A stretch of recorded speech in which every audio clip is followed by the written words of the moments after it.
Good evening and welcome to Chicago Tonight, Latino Voices. I'm Joanna Hernandez. On the show tonight, Little Village residents receive a settlement 4 years after the botched smokestack implosion. But what concerns do neighbors still have? Environmental advocates say Black and brown residents are being impacted by a spike in distribution warehouses and truck traffic. And the magician is here with a new trick up his sleeve. And now to some of today's top stories. Dexter Reed was shot 13 times during a fatal gun exchange with police in a traffic stop last month. That's according to an autopsy report released by the Cook County Medical Examiner today. It says Reed suffered wounds in his chest, shoulder, back, thighs, knee, and buttocks. Preliminary evidence appears to confirm that Reed fired first, wounding an officer before 4 officers responded by firing nearly 100 rounds, according to the oversight agency investigating the shooting. A Chicago Police Department spokesperson says all 5 officers who stopped Reed remain on paid administrative leave. Officials say the officer shot in the wrist is recovering. And some students at Northwestern University have joined the nationwide college protests in solidarity with Palestine. This morning, staff and students set up an encampment on the Evanston campus, demanding the university cut ties with Israel as the war in Gaza continues. Pro-Palestine groups say Northwestern's administration has been intimidating both students and educators who speak out against Israel occupation in Gaza. Organizers say they don't plan to move until the school commits to protecting students' civil liberties and safety. Meanwhile, some Jewish students say they're worried about their own safety and security on campus. Illinois officials are looking to increase funding to fight homelessness. Today, in a news conference, Governor J.B. Pritzker announced he will set aside $250 million in his budget proposal to support implementation of a statewide plan to combat racial disparities in homelessness. That's an increase of $50 million over last year. The announcement comes after a new report finds Black Illinois residents are 8 times more likely to be unhoused than white residents.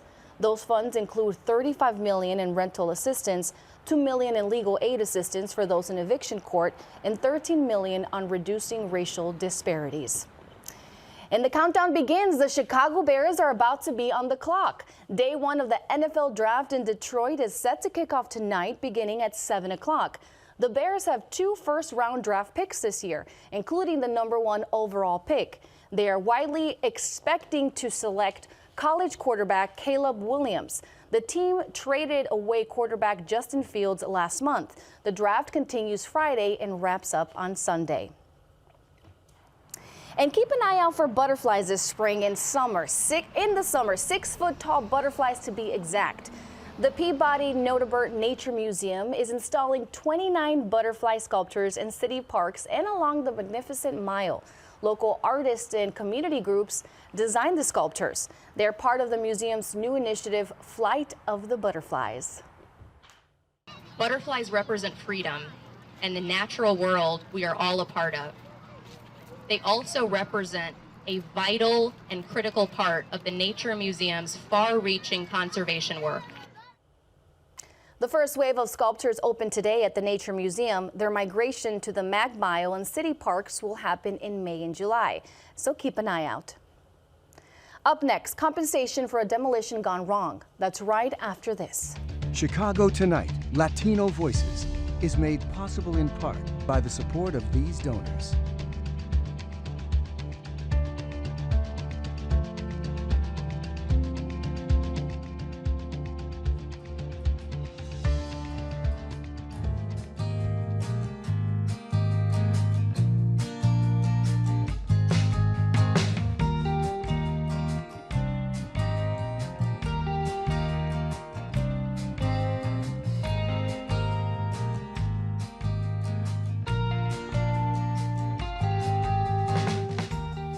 April 2020, it's the height of the pandemic, and concerns about respiratory health are on top of mind for many. What would have been a sunny Easter weekend in Little Village was instead shadowed by a gray cloud of debris from the demolition of the Crawford power plant implosion. 4 years after the botched implosion, some residents are receiving a $20 million settlement. but residents still worry about the long-term health impacts. Joining us now here with more are Juan Rangel, a long-term Little Village resident and community organizer, and Scott Roshner, an attorney who represents the residents in the federal class action lawsuit. Thank you both for joining us. Juan, I want to go back to that day. Tell me a little bit about what was it like that day of the implosion? Sure. Well, as you mentioned, it was a beautiful, clear, sunny day, spring weather. I fortunately was not home at that moment. As you mentioned, it was at the beginning of COVID. My brother had contracted COVID, so I'd gone to see him. And it was through social media that I started seeing all these images of my backyard pretty much, right? And I came back home only to find the catastrophe that was there. The entire neighborhood. The entire neighborhood. And I lived about half a block from the actual Hilco factory. So it was impacted right there. And it's an unfortunate situation, but something that I don't think should have happened. And I don't think it would have happened if it had been in a different neighborhood, which is the reason we started this lawsuit. And talking about the lawsuit, what motivated you to gather neighbors and file this lawsuit? Well, I was expecting our leaders and our politicians to take the matters into their own hands, and unfortunately they did not. And that really bothered me, as it bothered a lot of my neighbors, that just there were no answers. And we quickly mobilized, started organizing some of the neighbors to start asking questions. Fortunately, we were looking for an attorney, a pro bono attorney, because we couldn't afford it ourselves. Luckily, we met Loewy and Loewy, and they took up our case. We were just determined. We were not happy with the response of the city or our elected officials. I can also imagine gathering people who only speak Spanish, correct? And educate educate them that, hey, you absolutely. can speak out. Little Village is a predominantly Mexican immigrant community, a lot of Spanish speakers, and it must have been something very frightening to people, because it was a big boom, it shook up the houses, and then this big dust of smoke and dust descending upon the neighborhood in the midst of COVID. And Little Village had been hit very hard with COVID, so it's like a 1-2, and what else is coming? Another Yes, thing. one more thing. And Scott, going to you, the complaint was against Hilco Redevelopment and their subcontractors, the company that carried out the demolition. But what role, if any, does former Mayor Lightfoot and the city play in this, would you say? I think there's a lot of blame to go around. The city certainly, in our view, didn't take enough steps to protect the neighborhood from this demolition. We thought the right legal case was against the people who actually carried it out, but there was plenty of problems all the way around. Can you tell me a little bit more about what you heard from the residents? Yeah, we heard at the beginning a lot of people were contacting us and telling us that they were scared. People were coughing and they were getting headaches, and this was, as Juan said, right at the start of COVID, and some people weren't sure if they had COVID, and I just think all of the anxiety people were feeling about COVID were heightened by seeing something that looked like a bomb go off in their neighborhood, and a lot of people didn't even know what happened. Yeah, and what motivated you to jump on board and help the people of Little Village? We are a civil rights firm where I work, and so we take on cases where we see something that seems wrong to us, and we saw the same images that everyone else was seeing, and like I said, it looked like a bomb had gone off. It was clear something wrong had happened, and it's exactly the kind of case that our firm handles. And Juan, you had mentioned earlier right now that this wouldn't have happened if it was Lincoln Park or Lincoln Square. Can you expand on that? Well, again, Little Village is an immigrant community. It's a predominantly Mexican community, and I think if the proper care would have been taken in the demolition of the smokestack, this would have not happened. But it happened, I think, primarily because it was a primarily immigrant Mexican community, because if it was anywhere else, the city would have taken all the precautions, and Hilco would have taken all the precautions needed. And the fact that they didn't, that really bothered me. And not to mention that they say that there were some flyers, but they were in English. Well, I'll tell you, the flyers were placed. And you laugh about it. Well, I laugh about it now. It really made me angry, because I saw the flyer after the fact, and they were rolled up little paper stuck in everybody's fences. And they were there, I think, must have been placed around 4 o'clock the afternoon the day before. So people are working, they come home, they're not going to roll up the flyer and see what's really going on. So there was a lack of information. People were not informed, they were not prepared. And then it was all just backtracking, trying to cover their steps. And so we're we're pleased with the outcome now. I think we've always said that this was never about money. This was about making a point about this community, making a statement about this community, and ultimately it's about justice. That was my next question. It's been 4 years that a settlement was finally reached. Are you satisfied? It's a question for both of you. I think in terms of, it was 4 years, I think a lot of people would have liked to have this forgotten. And the fact that we continued fighting through the 4 years, I think a lot of people had forgotten about it. And I think we're pleased with the results, because ultimately, again, it's not the amount of money, it's about the statement that's being made. That It's this between community, 200 to 500 right, times? right, something like that. And I think at the end of the day, it's about respect for this community, for the immigrant Mexican community of Little Village. So And what are with your that, I'm thoughts, pleased. Scott? Thank you. What are your thoughts? Are Yeah. you satisfied with the outcome? I am. I echo those sentiments. I think the settlement compares really favorably to other similar cases. And I do think it sends a message to corporations that people are going to hold you responsible. The money is obviously spread out among a lot of people in the community, but it's a significant amount of money for companies to pay in a lawsuit. What was the reaction like from the plaintiffs when they realized, like, hey, we are going to be receiving some money? What was that like?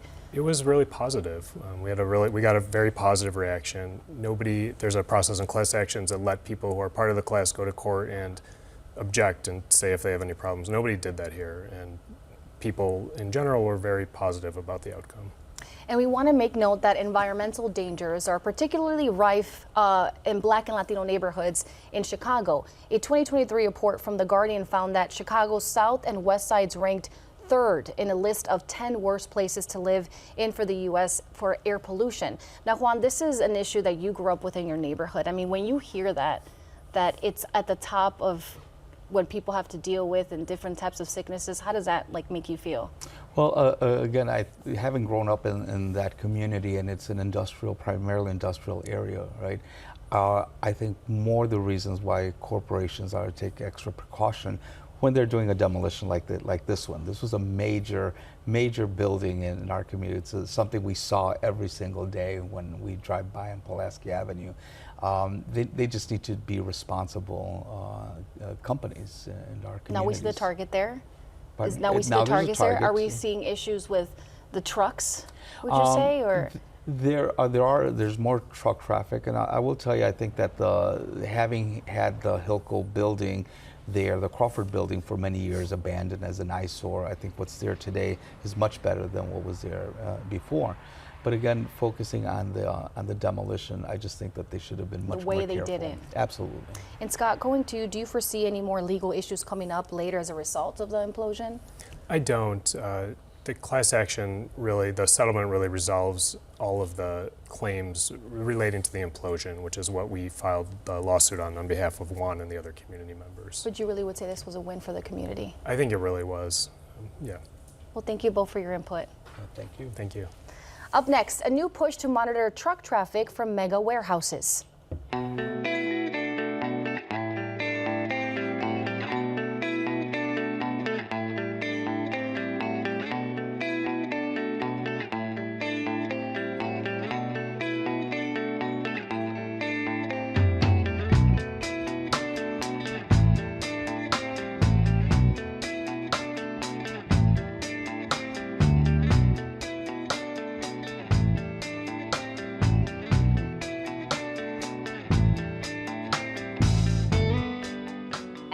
Walmart, Target, and more. We all rely on distribution warehouses to connect us with products we want and need. But the boom in online shopping over the last 2 decades, and especially during the pandemic, has meant a huge increase in the number of warehouses across Illinois. Most of them are here in the Chicago area and near minority, Latino, and Black neighborhoods. Reporter Nick Blumberg joins us now with more on a new report about warehouses and truck traffic and how lawmakers might take action. Nick? Well, Joanna, these distribution centers, they have popped up all over the place, including on the site of that former Hilco smokestack that you were just talking about. Now, a new study from the Environmental Defense Fund found a 33% increase in warehouse square footage over the last decade and a 72% increase over the last 20 years, but they are not distributed evenly. Black and brown residents are up to 200% more likely to live near a distribution warehouse than the state's overall population. Now, this report also found about 2,400 large warehouses around the state, but they say that's likely an undercount since there's no comprehensive statewide information, and those warehouses create at least 525,000 truck trips each day, according to the report. And Nick, what kind of pollution do these trucks cause? Right, there's a couple key things advocates are concerned about. There's small particulate matter you can breathe in, as well as gas pollution from nitrous dioxide. Now, studies show air pollution can make you more likely to have a stroke, suffer from asthma or lung damage, even contribute to cancer. But the report says we don't know enough about how much pollution these warehouses and trucks are creating because the number of air monitors haven't increased, even though we've seen a huge increase in mega distribution centers. But what we do know is where these warehouses are located, predominantly in Black and Latino communities, meaning that's also where the trucks go.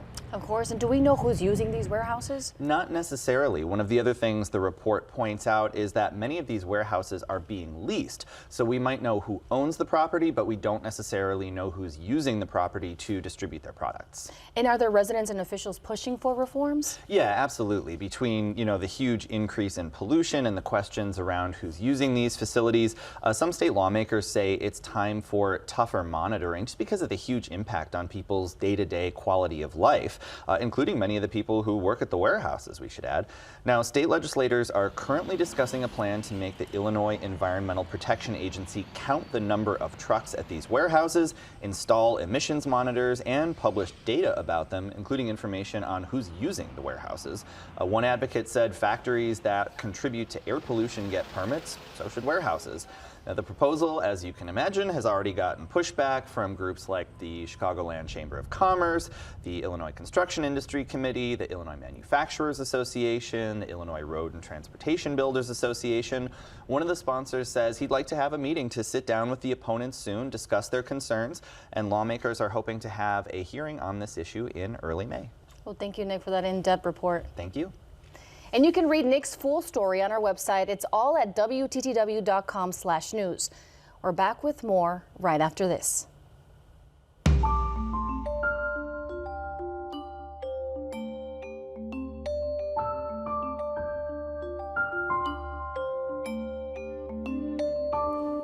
Dr. Ricardo Rosenkrantz captivates audience as a physician magician, and now he's set to make Cinco de Mayo magic in a pioneering series of back-to-back English and Spanish shows at the Rhapsody Theater. Joining us now with more is Ricardo Rosenkrantz, magician and owner of the theater, and a doctor who teaches medicine at Northwestern University. Well, I'm so excited that you're here, and we're getting straight to some magic. Yes, Joanna. Yes, so you gave me this Rubik cube, Yes. and I mixed it up. You mixed it up. And we're going to create some illusion. I gave you a pamphlet here This is a pamphlet with instructions. A one-page pamphlet to solve the cube in less than 5 seconds. If I may take the cube. Yes. I tell my medical students, because the Rubik cube is a confusing thing. In fact, right now what I'm doing is I'm mixing it up a little more even. I tell my medical students that, and you can see it's in there. Yes, But I'm going to mix it it more so you can't see. I tell my students that medicine is sometimes confusing. And our job is to go from chaos to order. And my job is to empower them to do that. So you are going to do this. Okay. Right? So put your hand inside the bag. I'm nervous. Okay. You said go to the right. And you Kind of turn shift. it, and I'm going to count to 5. 1, 2, 3, 4, 5. Do you believe in yourself? Yes. I believe in you. What?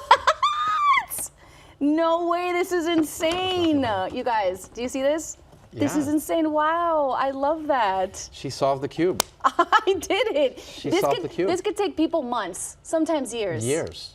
I did it right now in a couple See? seconds. You solved the cube.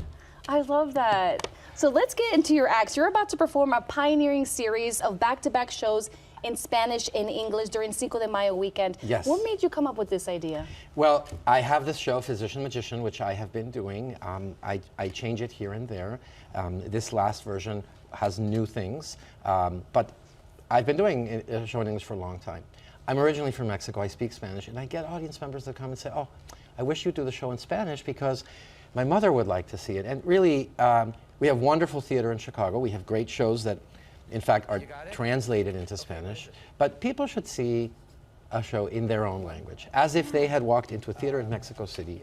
So I translated the show, I changed some things. There's some cultural ideas that I infused into it, being Mexican. Yeah. And now I'm doing a 2 p.m. show in one language, 2-hour solo show in one language, and at 7:30 I'm doing it in a completely different What language. would you say are some challenges translating like English to Spanish? Well, it is, I am fully bilingual, so I can do some things on the fly, but you know, the English show, there's some words that I've chosen, there's music to it, there's timing, and there are cultural elements too that I want to bring up. So I'm really excited. The show is almost the same, but not exactly the same. What would you say you want people to feel during your shows? My shows are about empowerment and about embracing the mysteries of the world. It's not about tricking people, it's about realizing this world is a beautiful, mysterious place. When somebody walks out empowered and feeling like they want to tackle the mysteries of the world, they're going to wake up tomorrow and do something new, then I've succeeded. I love that. And physician magician translates perfectly to El Médico Mago. El Médico Mago. And I love it in That is Spanish. me. Where did the name come from, and why is it more than just a play on words to you?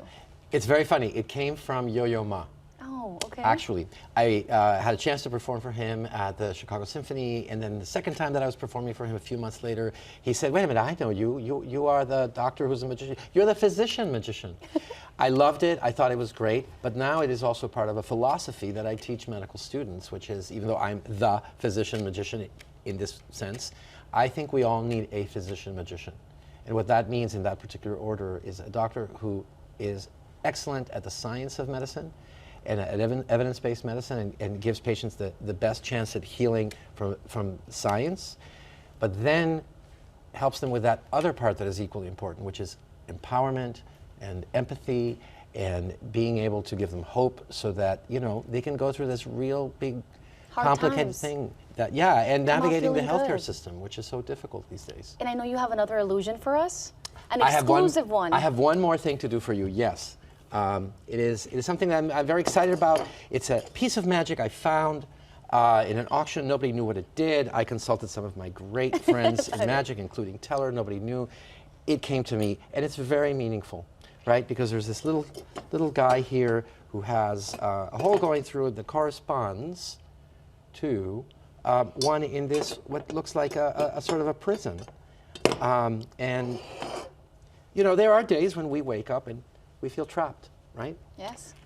Like something is holding us back, like we are not free or independent. Let me just pull it through here myself, right? And we just can't seem to escape it. But I have found that what we all need is sometimes a slightly different perspective. Sometimes we all need a little ritual. So Very true. I'm going to do a little ritual with you here, right?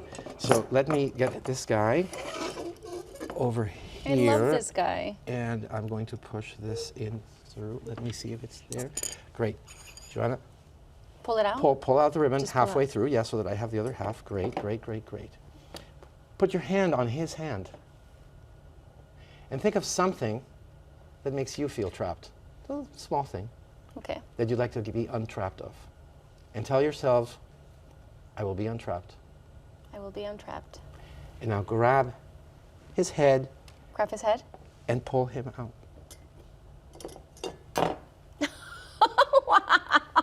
And I saw you put it in the hole. That's great. And in fact, if we can get a close-up here, There's, you can see. that the ribbon Is still there the entire there, time? going through. I love that. That's great. I love your messages behind your illusions. It seems like very empowering and just like a message of hope for people. We all need that, don't we? Optimism, hope, and empowerment. And what do you, again, about the Cinco de Mayo, Yes. for those who want to go? Yes, so where can they go and... it's at the Rhapsody Theater, rhapsodytheater.com. And we also have a bar and a restaurant. We're going to have Mexican food, emphasis on Mexican street food that weekend from a place called Freedom Room. And so if you go to the website, you can either go to the page that says Physician Magician, or you can go to the page that says El Médico Mago in Spanish and buy tickets for the show. I really appreciate it. This is really fun. Thank you so much. Thank you. And you can see The Physician Musician at the Rhapsody Theater on May 4th and 5th. And that's our show tonight. Be sure to check out our website at WTTW.com/news for the very latest from WTTW News. And join us tomorrow night at 5:30 and 7 for the Weekend Review. Now, from all of us here at Chicago Tonight, Latino Voices, I'm Joanna Hernandez. Stay healthy, stay safe, buenas noches. And my friend says, bye-bye.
Closed captioning is made possible by Robert A. Clifford and Clifford Law Offices, a Chicago personal injury and wrongful death firm that is proud to recognize its 18 attorneys selected for the 2024 Super Lawyers List.